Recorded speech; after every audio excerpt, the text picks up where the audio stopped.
welcome back to the podcast. I'm Bree. And I'm Alex.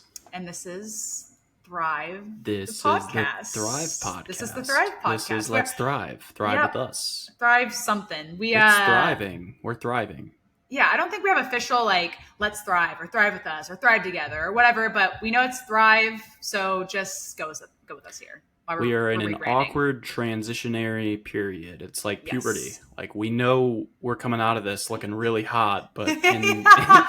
we've got a little bit of acne right now, and we're still figuring out what it's looking And we've like. got hair in weird places that we're not quite sure about.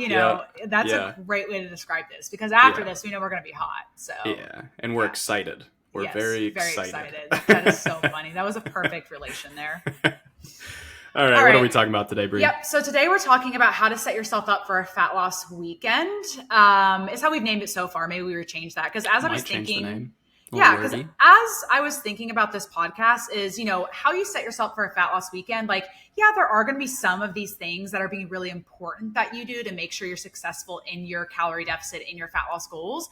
But a lot of these are going to kind of come out in the wash when it comes to just living a healthy life in general. So I wouldn't say this is specific. A lot of these are geared towards fat loss, and we're going to be talking towards fat loss, but just know, I plan to, maybe you do too, just to say which ones, these are always going to be kind of a thing when it comes to just having a successful weekend overall, and just honestly a successful weekdays too. Just life, just fitness, healthy life. So these are kind of just good habits to have. Maybe we just rename it probably.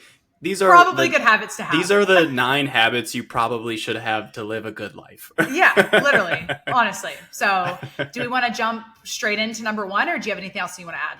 I want to ask you, when sometimes we do this and sometimes we don't, but I was holding back because Bree and I always hop on this call and we talk a little bit, but sometimes we try to hold our conversation so that you guys can get a little bit of a look into our lives. So let me just ask you, how was your weekend?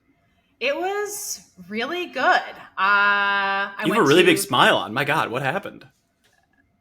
Nothing crazy. I'm just happy to be here today. So, I'm just nice. smiling. Yeah. I went to Cowboys, the first pregame for the Cowboys, which was fun. Did they win? Excited for No, they didn't. Yeah, but okay. They're just throwing in players to, get everyone warmed up. It's fine. It's not a big deal, but it would have been nice to have won that, especially against the Jacksonville Jaguars. Now, to be fair, the Jacksonville Jaguars, they were probably also just throwing in players to warm up. It's just they did it better. You know what? Okay. You don't have to bring that part that up, wasn't their that wasn't their all-star players, right? Probably not, but they were favored to win by 4 points anyways, which I was surprised. But then did they win by more than that? I think a little bit more, maybe 6 or 5 or something like that. I can't remember, but yeah, it's whatever. Are the Cowboys going to have a good season? Do you have any kind of insight into that? Or I don't have a ton of insight into that. I think the Detroit Lions are going to be pretty good this year.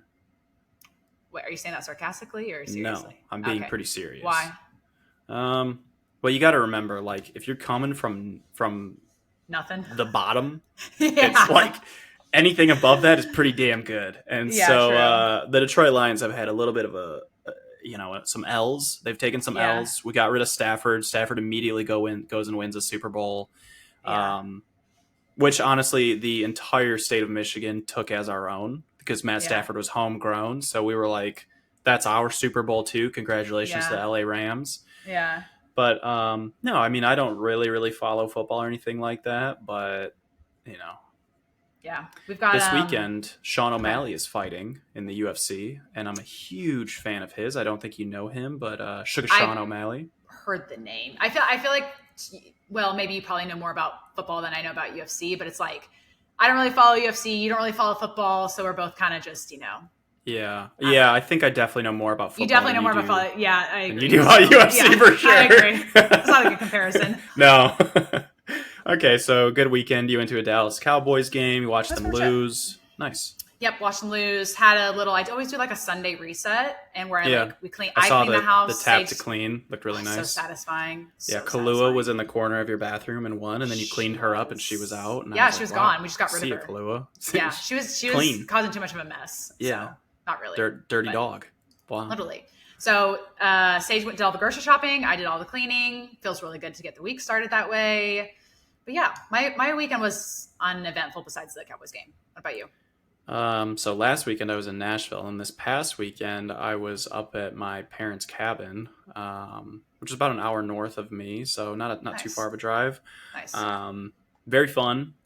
One of the people that was with us, so it was like me, three other guys, and Maddie. So there was 5 of us. Yep. One of the guys did drink a little bit too much. Oh. Now I don't really drink. But one of them did drink more than enough for multiple of us. And I mean, the next day he didn't even remember. I'll send you some videos because they're pretty. He didn't even. He didn't remember a lot of the day. No, that's terrible. He didn't remember even getting on a boat. He didn't remember tubing. We ended up pulling the plug. We realized he couldn't tube, you know what I'm saying? So we brought him back to shore, and but overall really, really good time. Since I'm up there and it's like my parents' boat and stuff like that, I drive the boat, so I wasn't able to wakeboard or do any tubing or anything like that. I was just driving the boat. Definitely felt like the dad of the group. I'm grilling. I got like 20 burgers. I got like, we got the Blackstone outside, so it's like 30 pancakes, and then for dinner it's 20 burgers, and it's just like, it's fun grilling like that in such quantity. It's pretty fun for me. That is fun. But my buddy Nate was telling me like your archetype is the dad of the group, which it wasn't always this way, but now it definitely is. That's not a bad archetype, whatever you said, to have. It's fine. It's fine. It's I used to be more. You take care of everyone. I do take care of everyone. That's kind of always been the case, but I used to be a little more debaucherous, back in my heyday. Now I've definitely slowed down quite a bit, but overall it was a really fun weekend. It was our second year in a row that we went up, for this like special other weekend. Next time you and Sage should fly on up and make it a thing. We'd love to. Yeah. We'd love to. I loved wakeboard. I loved tube. Do you really? I loved all that stuff. Yes. I was able to get everybody up. 2 of them, it was the first time water skiing and wakeboarding, and I got every single person up behind a pontoon boat. Not easy to do. I didn't know if that was easy to do or not. No. Pontoon boat. So the thing about it is it's a very low hook, and it's off center. The off center doesn't matter too much, but it's very low. And so like as you're trying to get up, it's actually pulling you back down toward into the water versus like a ski boat where it's dedicated and they have like the tower. Yeah, it pulls you like right up out of the water. So you have to be pretty particular about the acceleration and like obviously trying to teach them how to actually do it without getting in the water and showing them. Well, I'm curious if I'd be able to get up right away or if it'd take me a few times. If you've gotten up before, right, on wakeboarding? Yes, many times. I 100% think you'd be able to. Okay. And next time, honestly, we'll just take the speedboat. The pontoon boat was just like out and ready, so it was like we might as well. And it's more chill, and you can hang out a little bit easier on one of those. For sure, that was. Really I feel like when I first started wakeboarding, the biggest thing that clicked is just like push away from the water. Like use your legs. It's not pulling yourself up with your arms. You're pushing yourself against the water. Yeah. And like that cue was so helpful. And then who I learned from, he was saying, he's like, usually women are much better at wakeboarding at first because their instinct is to use their lower body while men's is to use their upper body. Just so like wrestle against it and like do a row almost. Yeah. Men try to pull themselves out of the water while women, they can't do anything. They're not say anything with their upper body, but they're weaker. Misogynistic Brie. I'm talking to myself, okay? They're automatic. They push with their feet. And so once you understand that, it can be like a leg press. Simpler. Yeah, definitely. Yeah. So, but that'd be fun. It is a lot of fun. So we had a good time, a lot of sports played and stuff like that. But good weekend. All right, you want to get into the episode? Well, talking about weekends, let's maneuver into this episode and talk more about weekends. What a transition. I love that. I was trying. Okay, so let's go ahead and go through the first. Well, we have 9 points here. And the first one might feel kind of like I know, but I think it's probably one of the most important ones when you're setting yourself up for fat loss for a weekend is do as much planning as you can. And I typed in notes here saying we're not saying you can't be spontaneous, but if you are always struggling from weekend to weekend to weekend, I would try at first sticking to something planned as much as possible. And then once you learn how to structure your weekends and plan things out, then you can be more spontaneous. It's like we need to have you to develop the skill of just staying on track on the weekends and following through with that. And then once you can follow through when you have a plan, then come into spontaneity. And now that might be easier said than done because you're like, well, Brie, I can't just plan out my weekend and always have a planned weekend for the next 4 weekends. It's always spontaneous. That's fine. I would just say try to plan out things as much as you can. Like if you have your kid's soccer game, instead of being like, oh, I'll just figure out, what's at the soccer stands to eat, bring your own lunch. That's what I mean by plan it out versus spontaneity. And so it's like, once you've brought your lunch enough times, once you've been to enough soccer games and you kind of know what's being served, then you're like, I'm not going to bring a lunch. I'm just probably going to grab a hot dog or a slice of pizza. I kind of know what's typically there and I can plan for that ahead of time. So I would try to build your weekends on planning as much as you can and take out as much spontaneity and unknowns as you possibly can. Do you want to add anything to that, No, Alex? I totally agree. And it's like, yes, planning does seem like, okay, duh, yeah, of course, if we like meal plan and track everything, of course that will be easier. But even things like Brie said, just bring a meal, bring a snack to, your kid's soccer game. Even if it's like, okay, you're going out to a restaurant, just because you're going out to a restaurant doesn't mean that like fat loss is just like, boom, out the window. Like, right. Yes, restaurants are probably going to be higher calorie than something you might make at home. But they still have options. There are always options available at pretty much every scenario. Not at like the Heart Attack Grill where they just by the name alone, I don't think you're getting anything low calorie there. Right. I actually don't know that for sure. I'm just using that as an example. But like, maybe instead of getting the steak and maybe honestly, steak is actually a pretty good option. Steak actually wouldn't be that bad, but I was thinking like salmon or chicken breast or something like a little bit leaner option. Yeah, true. Maybe don't do like a super super heavy pasta dish or something like that. Just something that's going to be really high in butter and carbs and stuff like that. And again, we both want to reiterate, as always, because we feel the incessant need to do this, that carbs are not the enemy. I'm just using that as a way to count calories a little bit. Yeah. And the more you plan, you can actually look ahead of time to see if actually the filet is going to be a better option than the pasta dish. You know what I mean? And look that up. And not every restaurant's going to have their nutrition info, but you can find something really close. If you're going to a local steakhouse, pull up Ruth Chris, pull up Capital Grille. Those are both franchise steakhouses that have their calories on the menu. And you may pull it up and be like, wow, filet is actually 8-ounce filet is a great option. It's like 400 to 500 calories and 50 grams of protein. Like that's really great calories for the amount of protein you're getting, and it'll fill you up. Yeah. Exactly. And then you can also look at their vegetables and be like, oh wow, the grilled buttered asparagus is actually 300 calories. Maybe that isn't the best side option. You know what I mean? Maybe I should just stick with the filet, and then on the drive home, I can run by Sonic and grab myself a little bit of dessert that I would really enjoy and that I can track easier. And so just do some planning ahead of time, whether that is looking up the menu ahead of time, asking if you're, a lot of times people are going to a friend's house. Well, I don't know what they're going to have. Text them, ask them, what do they plan to have for food there? Simple. If they plan to have, it's, really, really simple to do. As much as we're saying, like, it's kind of a dirt thing to plan. Most people that come to me, there are 1,000 ways you could attack this. Totally. And most people that come to me don't plan their weekends out. So it's like, it might sound simple, but it's like you actually have to follow through with doing it and plan as much as you can. And then have a plan B to that plan. There's a lot of times where you have a plan to bring a lunch to your kid's soccer game and, oh no, you ran out of time in the morning and you didn't get to doing it. So in case you don't, you've been to the soccer game a few times. What do they typically have at the stands? Pre-track a hot dog or something like that and give yourself a plan B and learn to pivot and be able to adapt. And that's a very underutilized tool when it comes to your, like, plan as much as you can and then learn how to adapt in a situation. Yeah. Perfect. There's two things that I wanted to touch on. One, if you do text a friend, it's like maybe you're doing a breakfast or lunch or, whatever it is. And you notice that they don't have like fruits or veggies, for example. And you could be like, oh man, hey, maybe this is a great opportunity for me to bring a fruit basket. And you just say like, hey, could I bring, maybe not a fruit basket, but you know what I mean? Like bring something like that. And, it helps you and they're probably just going to appreciate it because, it's nice showing up with something when you go to a friend's place. Yeah. And then the other thing is you unlocked a core memory just now for me. When you said maybe you could go home after dinner and get like a treat from Sonic or dessert from Sonic. Yeah.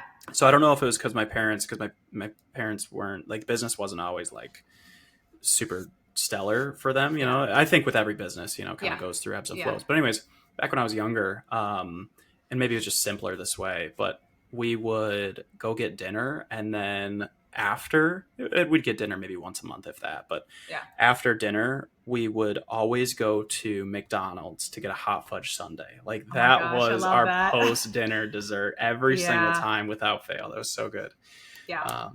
All right. Yeah, that's all I got for that. Well, one thing I want to add to you saying like it's your opportunity when going to friends to like bring a fruit platter. It's just like whenever I have a get together with friends and they're like, bring something, I get selfish. I bring something that I want. And especially in a fat loss phase, I'm like, yeah, I'm making these protein cupcakes or whatever, because I actually don't have a protein cupcake recipe, but I'm just throwing out an example. Sure. Like I'm going to bring the fruit plate because I know I can snack on strawberries and blueberries till my heart gives out and not really hit a huge dent in calories. Or like I'll bring stuff that they say, BYOB, I'll bring the 0 calorie, water, flavored water things, like things that I know that I can really, really enjoy and have a good time and have, because no one else is probably going to bring that stuff. And so I know everyone tries to consider the whole group, and like you should, but like no one's going to hate you for bringing strawberries and blueberries and fruit, so think about that too. It's okay if you are selfish in what you want to bring. This weekend, I brought, people were very excited about this. I brought the Ninja Creamy, like the whole machine, And so I said, like, what flavors do you guys want? And I made them, we froze them. And then like night 2, we made them again. So they were ready for the next night.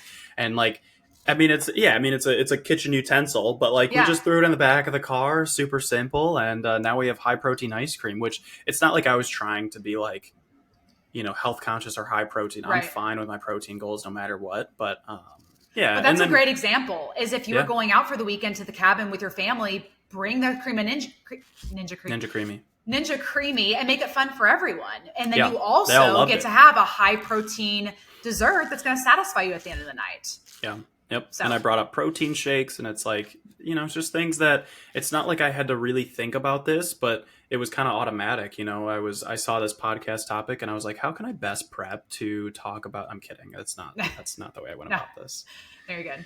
All right. Let's go to point 2. Yeah. Point 2 is consider calorie cycling. So if you don't, I'm going to dive into what it is and then what is it for calorie cycling. So calorie cycling is where you intentionally, let's say your goal is to hit 1,800 calories over the course of the week. You'll intentionally lower your calories maybe Monday through Friday. And then those extra calories that you didn't eat throughout the week, you throw those onto Saturday and Sunday. Or it doesn't be Saturday, Sunday. It could be you have a gala or something you're going to Wednesday night. So you do lower calories Monday, Tuesday, Thursday, and Friday. And then those extra calories that you didn't consume on those days, you throw onto Wednesday. And so that way you average out still at 1,800 calories over the course of the week. So maybe you lowered your calories by 200 on Monday, Tuesday, Wednesday, and Thursday. So 200 times 4 is going to be 800 extra calories.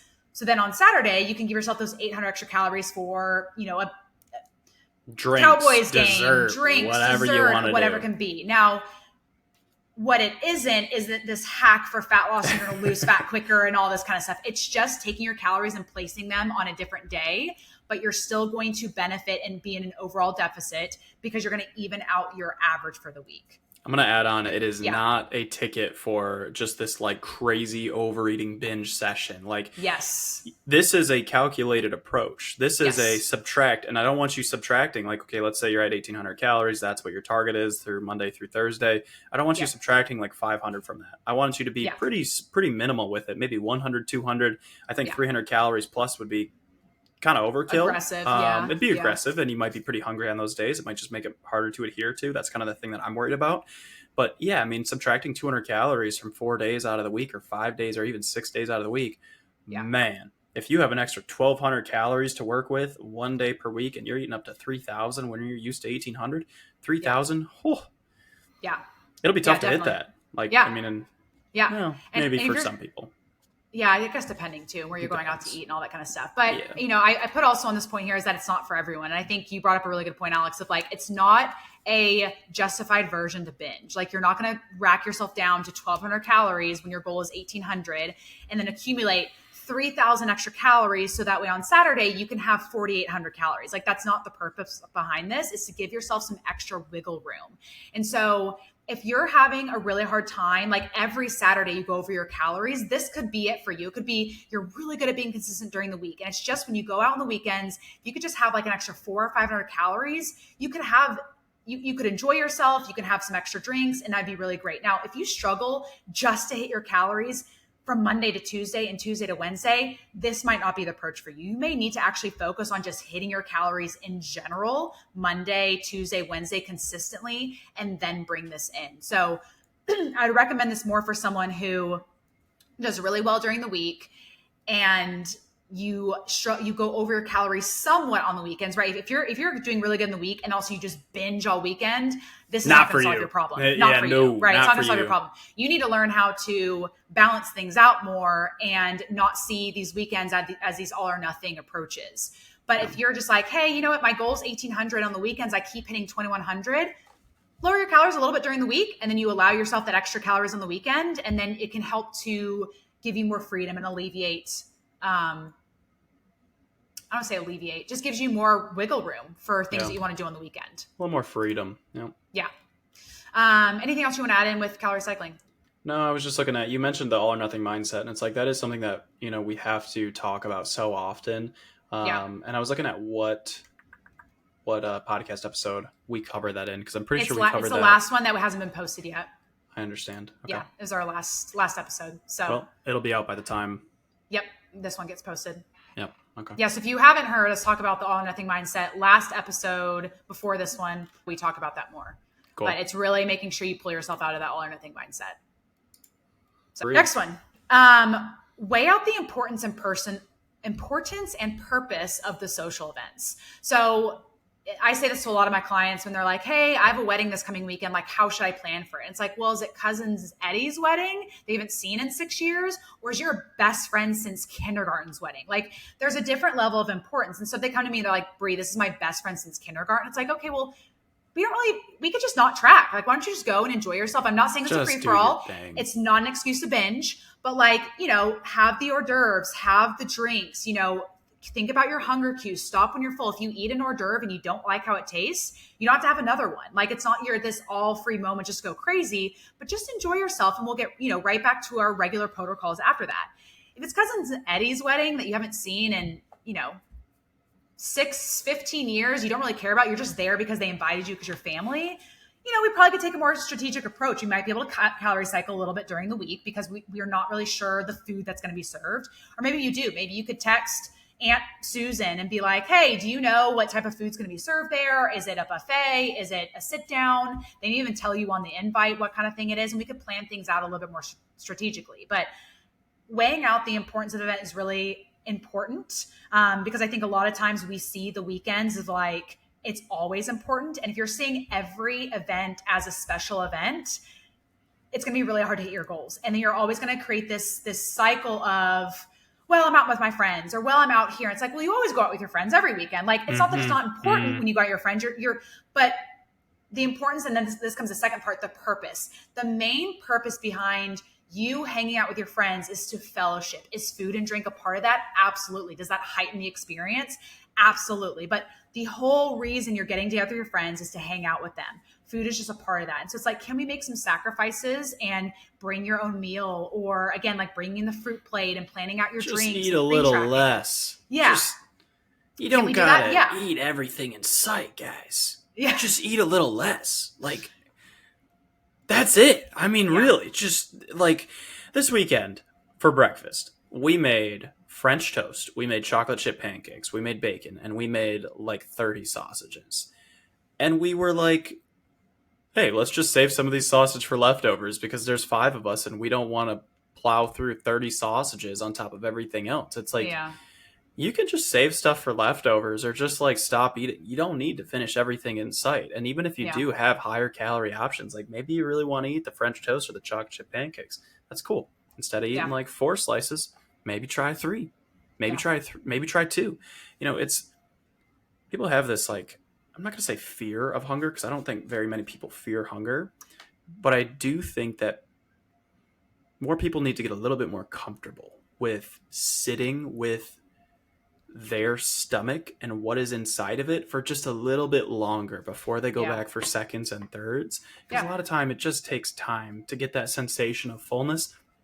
The amount of, content, I guess I'm going to say, in our stomach, whether it's, both food and liquid, like, it takes a little bit for our brain to catch up and be like, hey, I'm full. So I did this challenge with my clients one time where I called it the double check challenge, where I would have them eat, I would make them, have them for dinner, make their plate or whatever they were eating.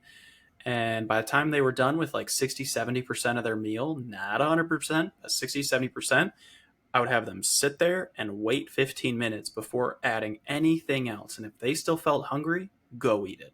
Yeah. But that was a very eye-opening experience for a lot of clients that realize, like, I don't need as much as I thought to be satiated. And there's a difference between satiated and stuffed. And that is the line that if you can move consistently towards satiated and away from stuffed, your fat loss and your weight maintenance will become so much easier. Yeah, totally agree. Agreed.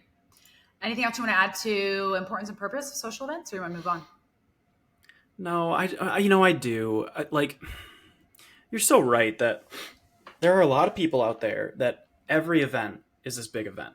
Yeah. It's like, oh, I couldn't stay in a deficit. My kid had a soccer game. Yeah. Your kid has 60 soccer games a year. Yeah.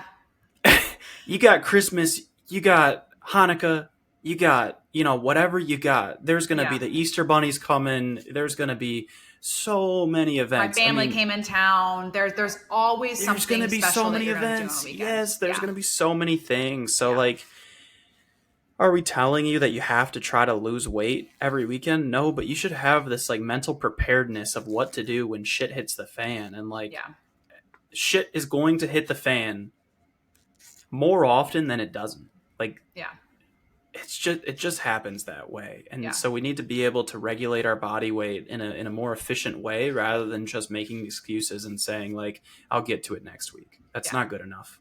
Yep. We can move on now. So next one is acknowledge that there are going to be sacrifices. And I think this ties in really well with the last one because it kind of goes with just weighing out the importance and purpose of different social events. Like there are going to be different sacrifices that you have to make. And it's not the same sacrifices forever. I think that's what you need to really realize is that fat loss isn't this forever thing. Like you should be at maintenance most 95, of your life. 95, maybe plus. Even, more of that of your life. Well, it depends. I got to say, like for you and me, I mean, you and I, and like people who are very intense about muscle growth, maximizing muscle growth and body composition. Yeah. It's not a 99% of thing. It's not a 95. I mean, in the last 3 years, I have spent 0% of my time at maintenance. 0%. Yeah. I've spent every single day. Well, not, days. I think more so outside of a deficit but is more so probably what I mean. Totally agree. Outside of a deficit. 100% agree with that. Yes. Yeah. Yep. And so I think it's just acknowledging when you decide to go into a deficit and go into a fat loss phase, you are choosing this. No one is forcing you to be here. No one is telling you have to be there. You're choosing to do this. And part of choosing to do this, saying, hey, there are going to be some sacrifices that I have to make in order to do this. I had a client, actually a brand new client that over the weekend, we just started today, actually. Today's Monday. Yeah. We just started today. And over the weekend, she was like, I went to a birthday party and they had pizza and cupcakes, which she could have had both of them if she wanted to. But she was like, you know what? I decided I really, really wanted the cupcake. And when I got home, I made my own meal. She was at a kid's birthday party. And so she decided right then and there, she's like, you know what?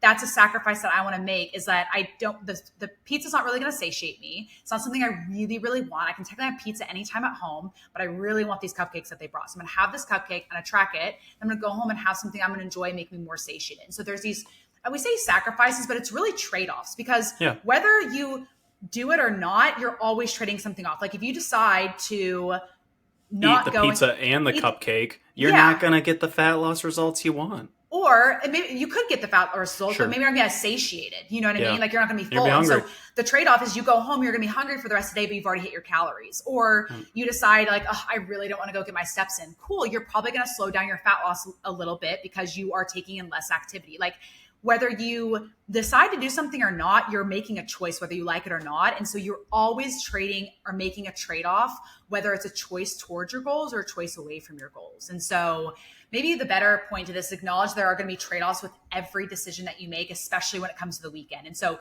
you can't have your cake and eat it too when it comes to the weekend. You're going to have to be like, look, I'm going out with my friends.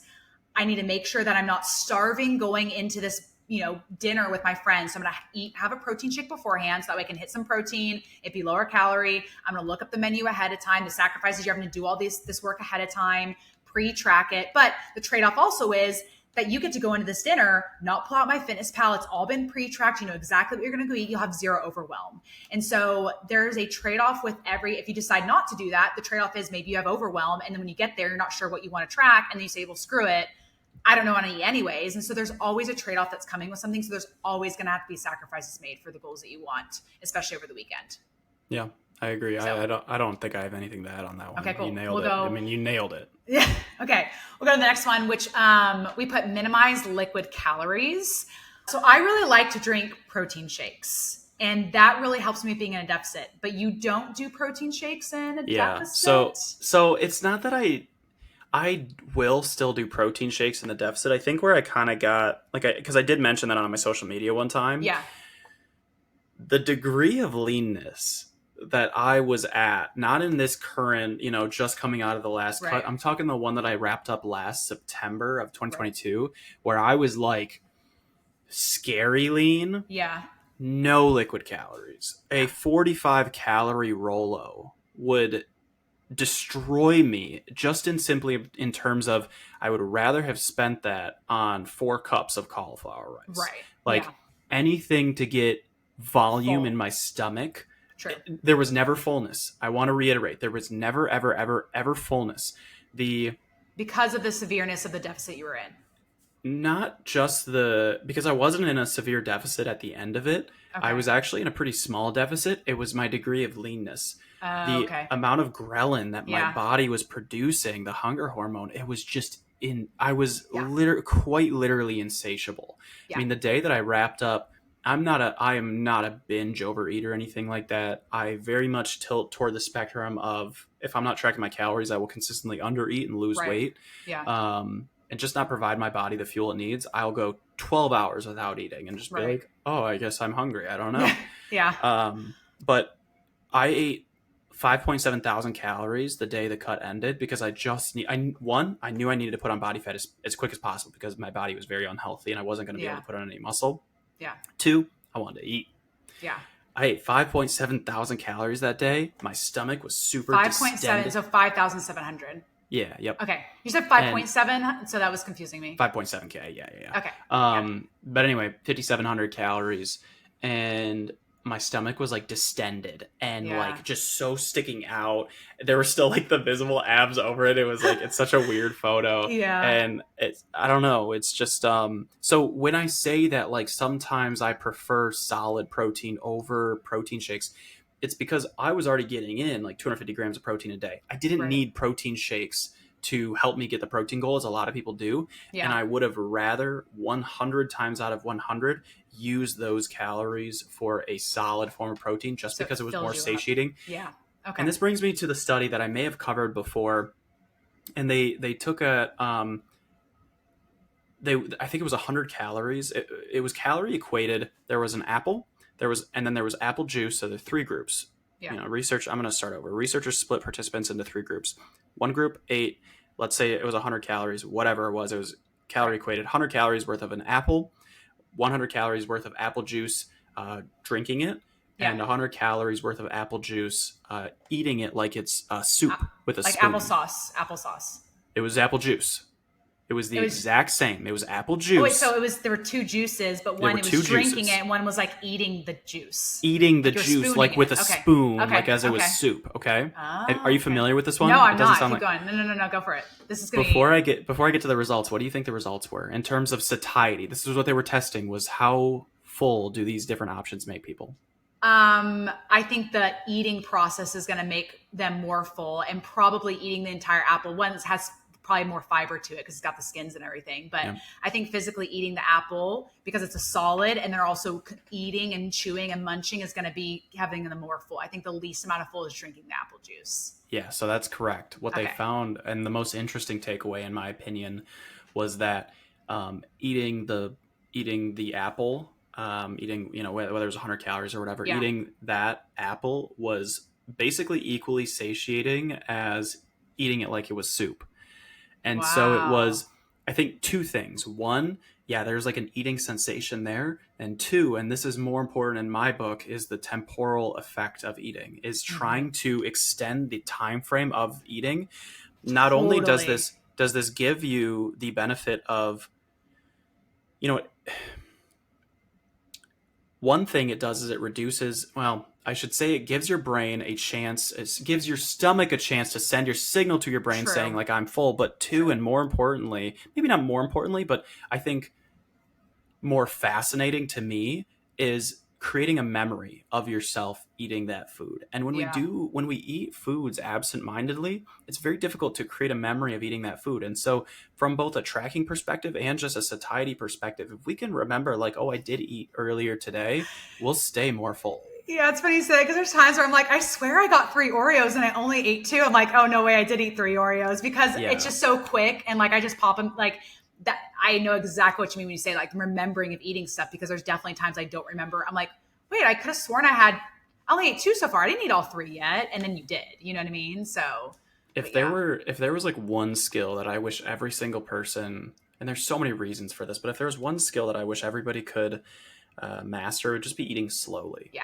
I agree. You know, it improves your digestion. If you chew more, it improves your muscle protein synthesis, because you're chewing is the mechanical digestion part of things, right? The first stage in digestion. So it's, it increases the likelihood that we'll remember it. It increases the likelihood that we'll feel satiated from a meal. It's like there are so many benefits to eating slowly and minimizing distraction. Yeah.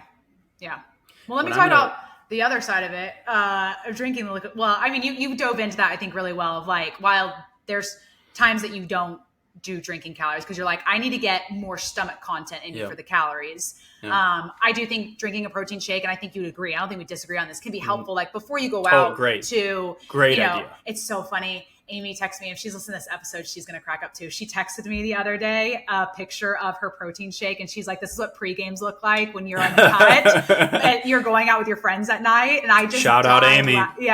I just died laughing, because I was like, she's so right. Like before I ever go out to like dinner with the friends or anything, I'm like, dude, I want to rack up my protein. Yeah. So one, I can pick like the pasta option, because that's what I really want. Or two, I can just make sure most of my calories are going to that. So when I go out, I have more freedom around getting a drink. But then I also make it the steak option too. Doesn't mean I won't, but like you go into that not starving hungry, because the protein's going to be more satiating, and then you're also getting in your system something going into it too. But then, like you said, you could argue, like, would you be more satiated if you ate a chicken breast versus drinking that protein shake beforehand? Let's talk. Let's borrow this from Jordan Lips and say what's optimal versus what's practical. Yeah. I think practically speaking, most people struggle not getting in enough protein, and so protein shakes are perfect for that. Easy. And two, I don't think it's realistic to compare like a chicken breast, like 4, 5, 6 ounces of chicken breast versus a protein shake, when it's just like 2 different ball games. You know what I mean? Like, yeah, but I'm just saying, like, to the point of the study, you're saying, like, if you chewed chicken, or honestly, can you imagine if I was like getting ready to go out and I had a bowl of a protein shake and I was spoon feeding it as I'm getting ready, like casein protein, actually. So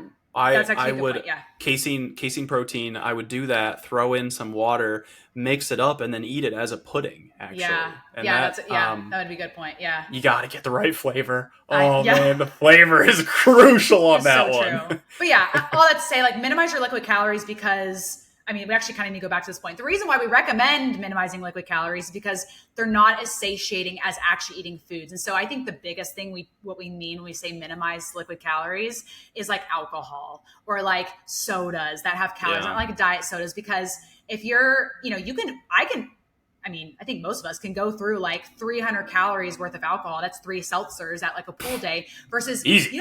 Like I could munch on strawberries, like a whole thing of strawberries for 300 calories. And I'd be so full and so satiated. And so it's like, just painfully full. Yeah. Just watch how much of your calories on a weekend are going towards liquid calories. Like all my clients, when they go out for the weekend, I'm like, okay, you're picking your number now. How many drinks are you having when you go out, and you're sticking to that number? So like, okay, because I don't need you, let's be safe and not get like blacked out and not know how to get home. But like, also it's like, what your number is for you to the reason you're drinking is to get a sensation. We know what drink number that is. Let's stick to that. So then we can prioritize our calories and feel full and satiated and have a good time and not be starving.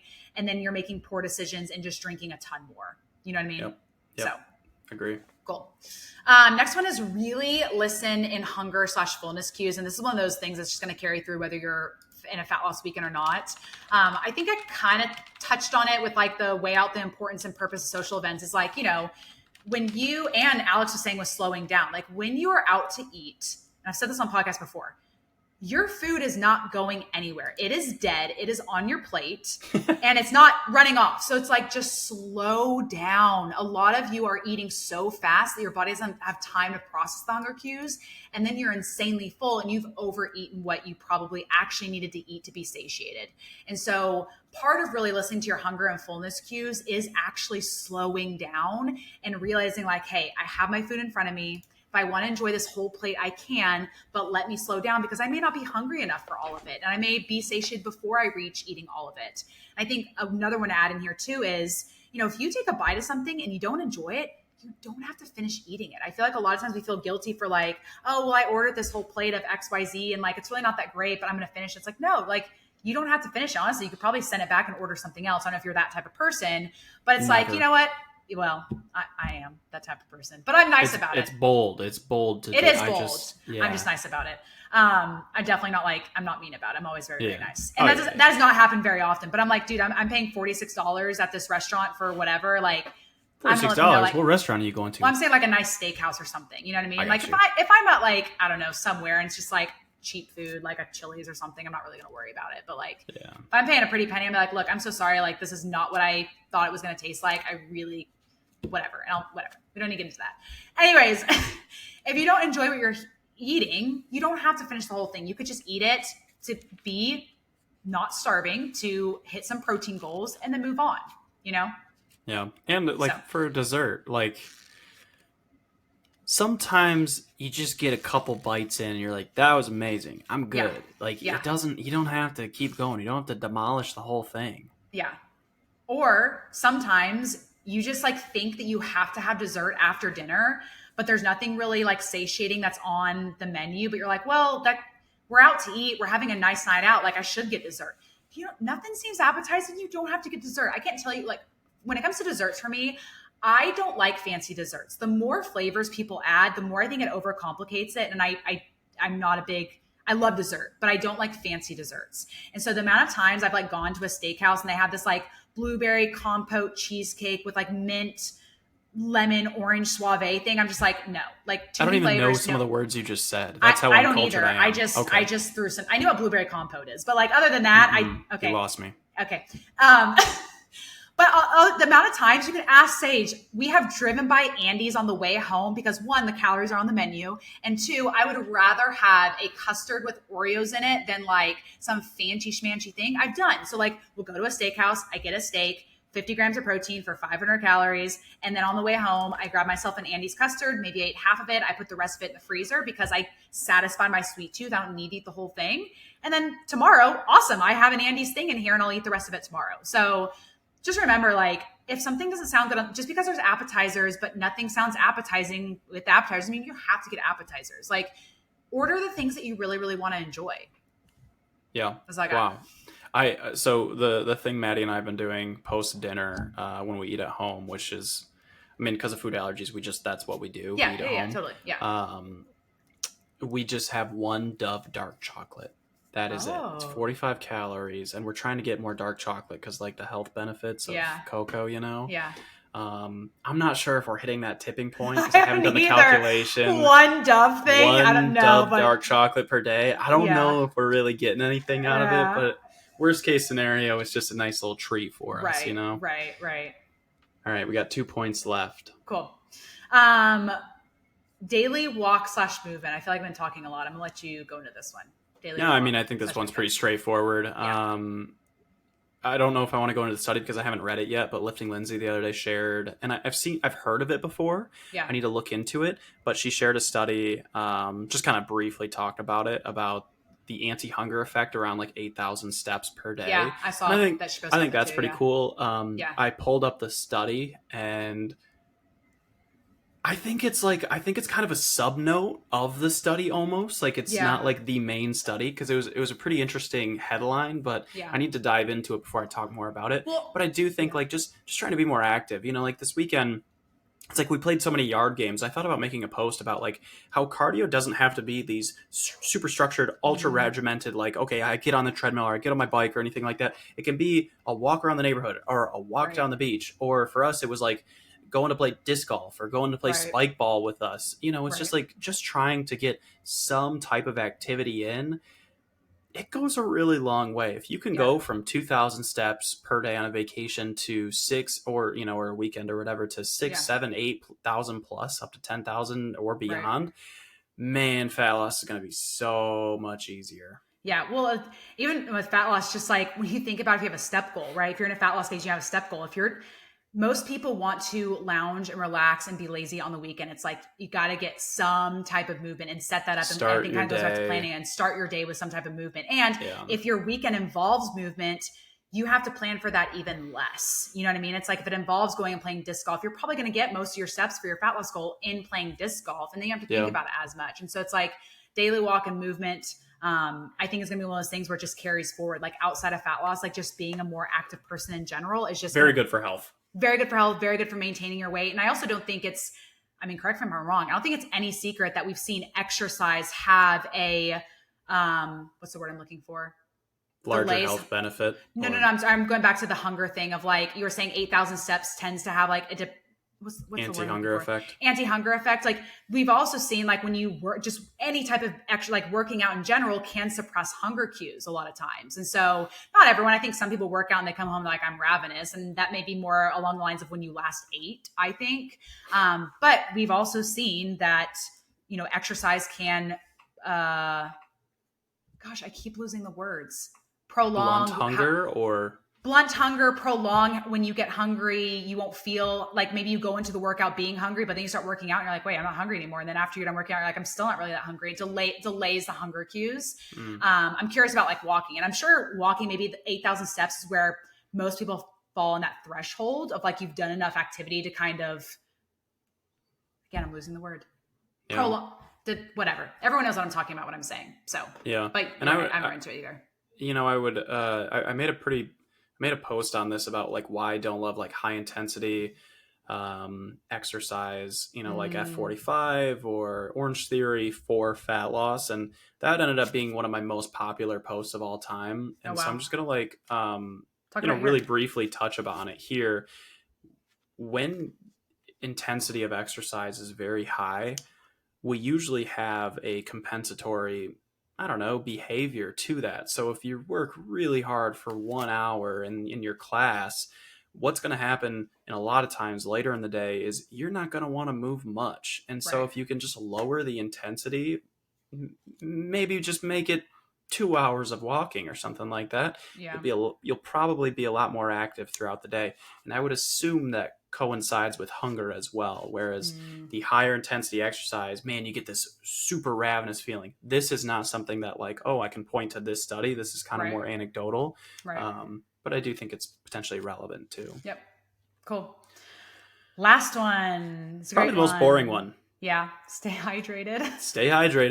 That's about it. Yeah, it's so duh, but it's like, especially in fat loss, like one, drinking more water will help to keep you full and satiated. And I think also we mistake being thirsty for being hungry a lot of the times. And especially I know a lot of people's weekends involves alcohol. And so it's like the more hydrated you can stay, if we're going down the alcohol route, the more hydrated you stay, the less of the hangover you have the next day, the less you're going to, I don't want to say less, but like it's going to help to combat, you getting all munchy and wanting to eat with having all the alcohol. And then it's just going to, help keep you feeling good. I feel like the biggest thing for me with fat loss of staying hydrated is one, I don't mistake thirst cues for hunger cues. And then also I just feel better. And when you're feeling better, you're more likely going to make better choices. Yep.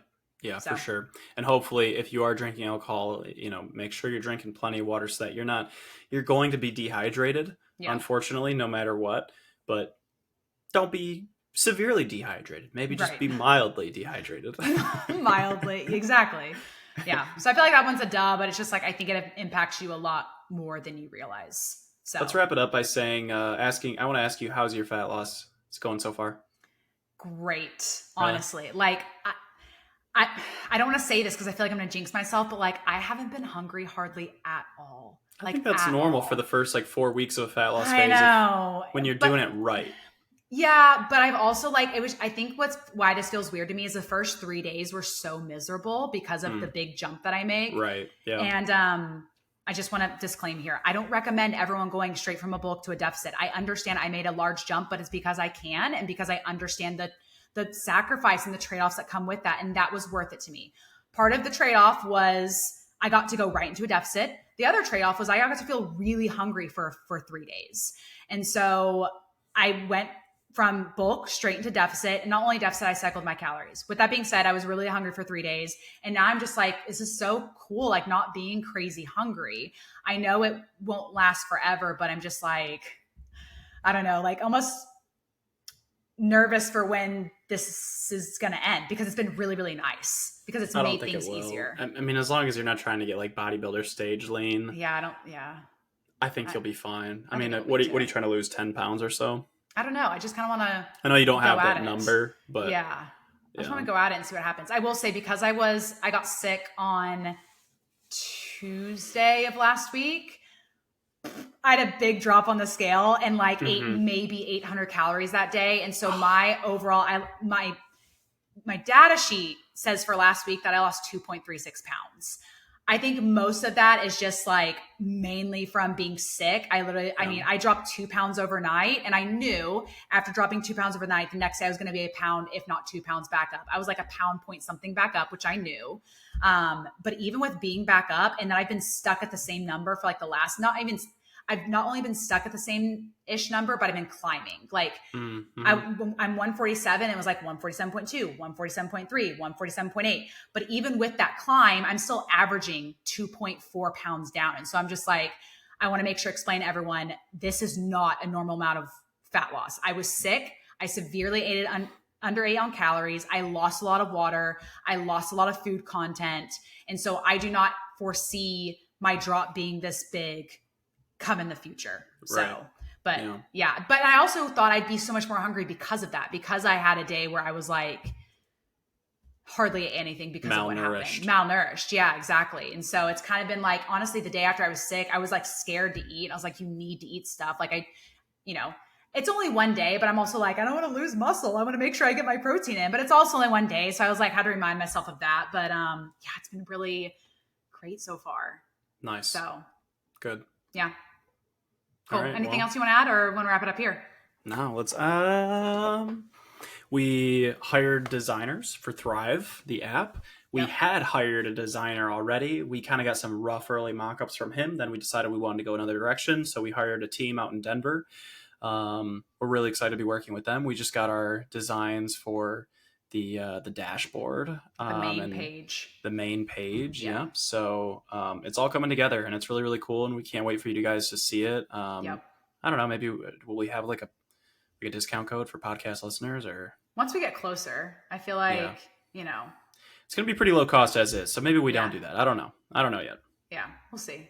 All right. We'll see. All right. Well, thanks for listening this week, you guys. As always, if you can screenshot and share, if you enjoyed this episode. If you didn't, don't worry about screenshotting. But if you like this episode, if you like this episode, screenshot and share to your stories. It's a free way to support the podcast, and we super, super appreciate it.